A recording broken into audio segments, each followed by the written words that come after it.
BRT এর হিসেবে রাজধানীর 161টি রুটে প্রতিদিন প্রায় 5,500 বাস ও মিনি বাস চলে। প্রতিটি বাসের শেষে কিংবা শুরুর গন্তব্যে চলে ওয়েবিল অথবা শ্রমিক উন্নয়নের নামে চাঁদাবাজি।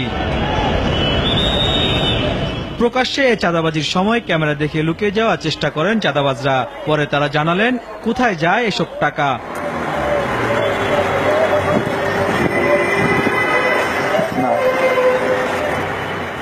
সব জায়গায় যায়, কি বলবো না, তারপরে কোথায় কোথায় না, আমি আর এত কিছু বলতে পারবো না।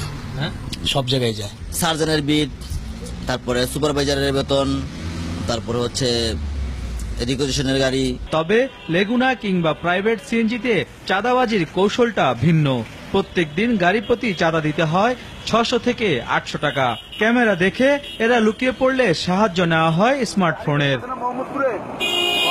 গাড়ি পাইতেছে না, এদিকে তো গুলশানে গাড়ি খালি, আবার এই যে আইলাম খালি গাড়ি, সব গাড়িতে এক লগে থেমে দিতেছে।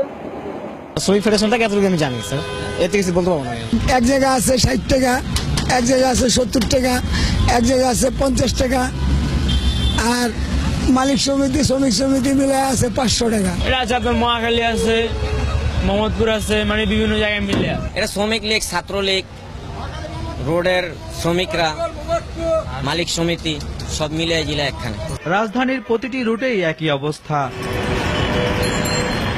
এই চাঁদা দেওয়ার কারণে কাউকে তোয়াক্কা করে না বেশিরভাগ চালক। যেখানে সেখানে এলুপাতারি গাড়ি রেখে যানজট সৃষ্টি করে তারা।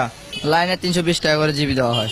এখানে যারা দেখশন করে লাইনের থাকো, সব খরচ বাদ দিয়ে ওই টাকাটা আমাদের থেকেই দেওয়া হয়, গাড়ি থেকেই। এমপি সাহেবের মাধ্যমে, আমরা এলাকাবাসীর মাধ্যমে এই পারিবারিকভাবে আমরা চালাচ্ছি এলাকা। পরিবহন সংশ্লিষ্টরা বলছেন কিছু লোকের কারণে ক্ষুণ্ণ হচ্ছে ভাবমূর্তি। আমার জানা মতে যারা এই সমস্ত রুটে যাত্রী সেবার বাস চালান তারা এমন ভাবে জিম্মি, তারা শ্রমিকের কাছে জিম্মি, তারা প্রশাসনে জিম্মি, তারা রাস্তায় জিম্মি, চাঁদাবাজিতে জিম্মি। প্রতিদিন 160 টাকা গাড়ি ফ্রি বিনা পয়সা ডিএমপি কে দিতে হয়। এদের মধ্যে অনিয়ম আছে, এদের মধ্যে অনিয়ম নাই সে কথা আমি বলি না, অনিয়ম আছে। সে অনিয়ম দূর করার জন্য আমাদের সংগঠনের পক্ষ থেকে আমরা ভিজিলেন্স টিম গঠন করে আমরা রাস্তায় কাজ করাই। সংশ্লিষ্টরা মনে করেন নিয়ম মেনে এসব ছোট গণপরিবহন বাড়লে ভোগান্তি কমবে। 2 কোটির উপরে বসবাস করে ঢাকা মহানগরে। এই 2 কোটি লোকের এগেনস্টে গাড়ি আছে মাত্র 13,000। এটার কারণ হচ্ছে আজকের গাড়ি দরকার ছিল 70,000। এমন অনিয়ম বন্ধে সর্ষের মধ্যে ভূত তাড়ানোর তাগিদ দিয়েছেন বিশেষজ্ঞরা।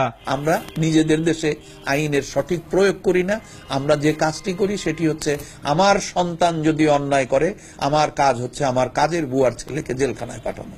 এই জায়গা থেকে যদি বের হয়ে আসতে পারি তাহলে আমরা বাংলাদেশ, ঢাকা শহরকে বিশ্বের উন্নত মডেল শহর হিসাবে আগামী 2 থেকে 3 বছরের ভিতরে উপস্থাপন করার ক্ষমতা রাখে। এসব সমস্যার সমাধান করে রাজধানীর পরিবহন জগতের শিগগিরই আমূল পরিবর্তনের আভাস দিয়েছেন সংশ্লিষ্টরা।